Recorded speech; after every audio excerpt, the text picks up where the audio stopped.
India and China discuss border issue including recent incursion in Ladakh. 8 pacts including Brahmaputra River data sharing signed. Trade and economic cooperation are other key highlights of talks between the two countries. India seeks Chinese investments in Indian manufacturing sector and opening up of Chinese markets for Indian IT and pharma companies. Urges China to remove trade imbalances. Chinese Premier says India and China are two engines of world economy. Visiting Afghan President Hamid Karzai will meet Prime Minister Dr. Manmohan Singh in New Delhi today. During the meet, he will seek increased military aid from India and discuss recent cross-border clashes with Pakistan. Vice President Mohammad Hamid Ansari will leave for Uzbekistan on a 4-day visit today. The visit aims to achieve the twin objectives of strengthening bilateral ties with Uzbekistan as well as consolidating India's position in the Central Asian region. Supreme Court says the policies by various state governments of appointing teachers in primary schools on ad hoc basis without following proper qualification criteria are spoiling the entire education system and future of the country. Scrutiny of nomination papers for 2 Rajya Sabha seats for Assam scheduled to be held today. Biennial elections for the seats will take place on the 30th of May. Prime Minister Manmohan Singh and AGP's Kumar Deepak Das's current Rajya Sabha term expiring on the 14th of June. Uttar Pradesh LOKAYUKTA recommends prosecution of 19 persons, including 2 former ministers of the Mayawati government. The case relates to alleged siphoning of funds for construction of memorial parks and statues, says no direct evidence against Mayawati. 22nd anniversary of the martyrdom of former Prime Minister RAJIV Gandhi being observed today. The day is also marked as Anti-Terrorism Day. Anti-terrorism pledge is taken in all government offices, public sector undertakings and other public institutions.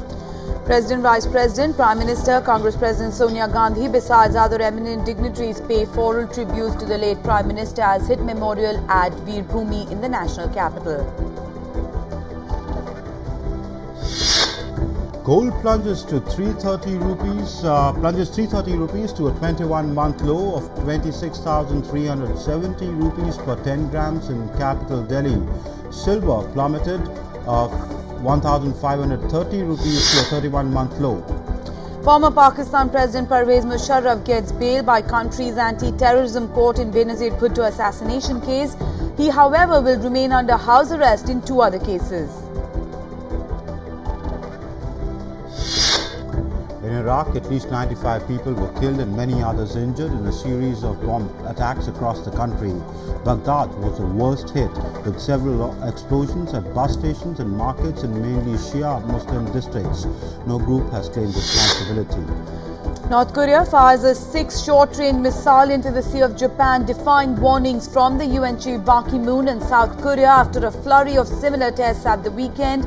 The latest firing was confirmed by a spokesman for the South Korean Joint Chiefs of Staff.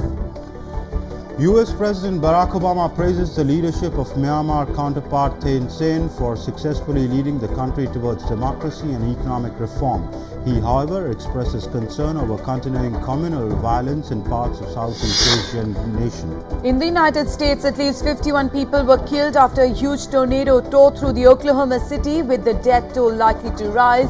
The tornado sparked fires, flattened neighborhoods and destroyed schools. About 120 people are being treated for injuries in hospitals. North India reels under intense heat wave. Punjab, Haryana, Himachal Pradesh, Rajasthan and Uttar Pradesh witnessed sudden rise in temperatures. Churu in Rajasthan sizzles at 48.2 degrees Celsius. Rajasthan Royals suspends its 3 players including Sreesanth pending inquiry in the spot fixing scandal. The team management files an FIR against the trio for cheating the public and the franchise and terminates their contracts. Delhi police recovered 20 lakh rupees from arrested match fixer Ajit Chandela's relatives in Faridabad.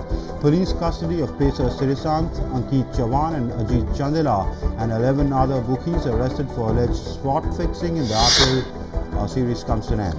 And in IPL, Chennai Super Kings will face Mumbai Indians in the qualifier 1 match at Firozshah Kotla Stadium in Delhi. Both teams have been provided an anti-corruption and security unit officer in the wake of the spot fixing scam. Reaching the finale of the Italian Open pays big dividends for Indian pair of Mahesh Bhupati and Rohan Bopanna. The duo fetched 600 ranking points and now have climbed 4 places to reach the 6th spot in the men's doubles ranking.